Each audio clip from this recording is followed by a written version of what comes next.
It is with great sorrow that I have to tell you we are saying goodbye to the Airstream.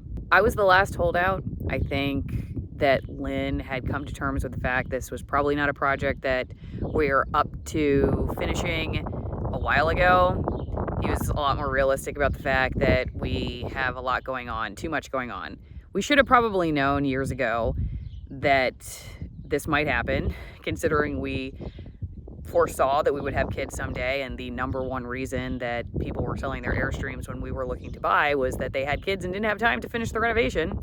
But hindsight's 2020, and we didn't know when kids were going to come and how long it was going to take us to do the renovation, so here we are. But I think I was emotionally attached to it. It was the first big purchase we made as a couple after we got married. We had a lot of, I think, dreams about where we'd go and what we'd do with it. We were going to live in it, build a house on a homestead, buy land and do it all ourselves. Obviously, that's not happening right now. So yeah, we're moving to Florida, and it's going to cost a certain amount of money to get this trailer to Florida. It just doesn't financially make sense to take it with us. And it's just the pain, the mental anguish of trying to figure out how to get it to Florida. Or if we had to drive it ourselves, what we'd have to do to make it roadworthy to get to the other side of the country.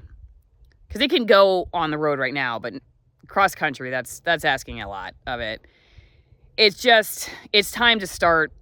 It's time to start over. It's time to reboot the dream.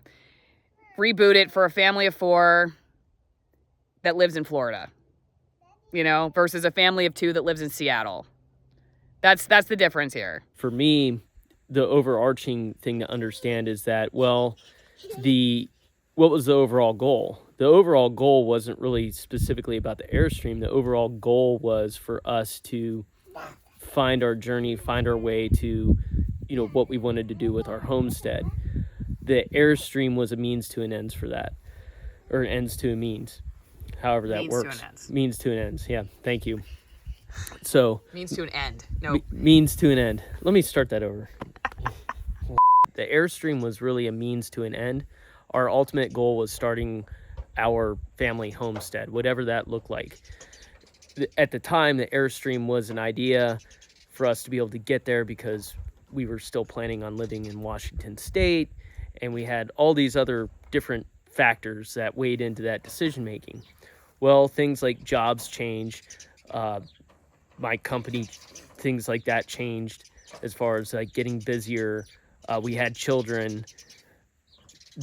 Everything going on in the political atmosphere and just in the world with regard to like the pandemic and all those different things, all those factors weighed in. The thing I didn't see was just the amount of time.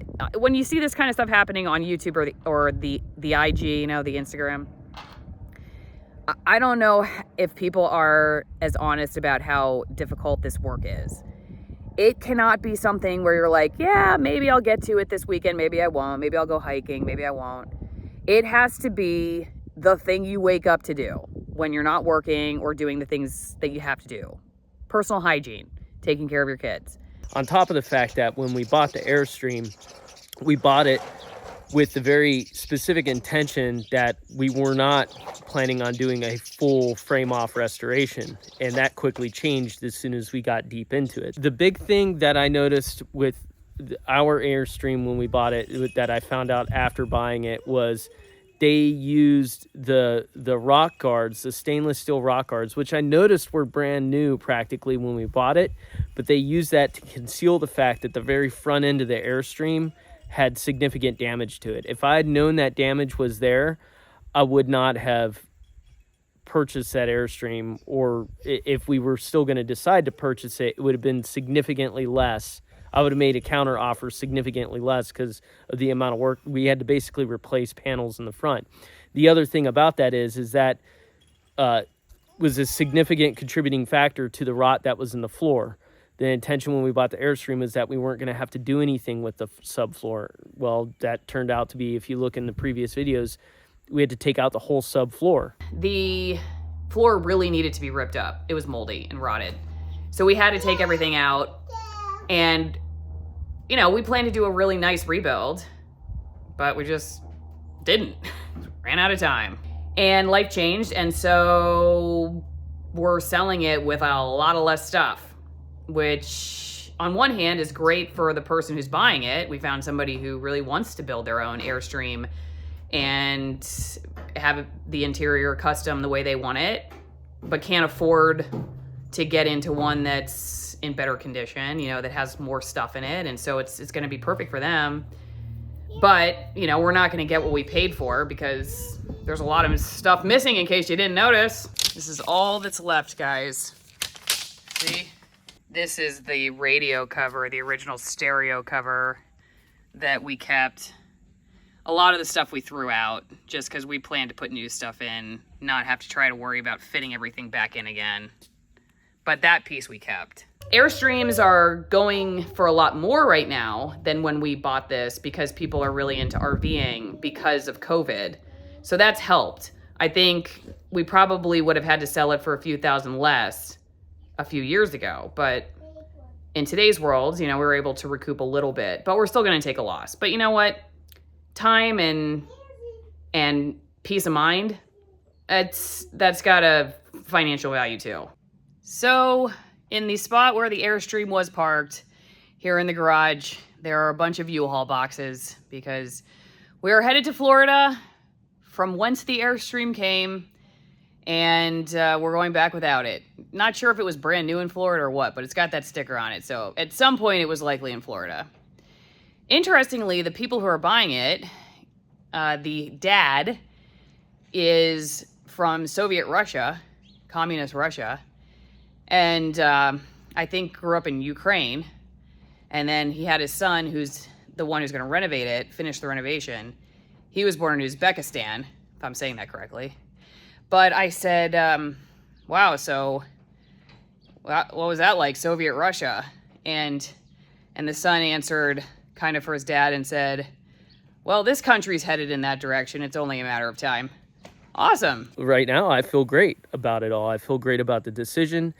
And it just, you know, it's kind of really a big weight lifted off our shoulders because there was still a lot of work to be done. Was the work possible? Was the work feasible? Yes, but the problem is Allie's very busy.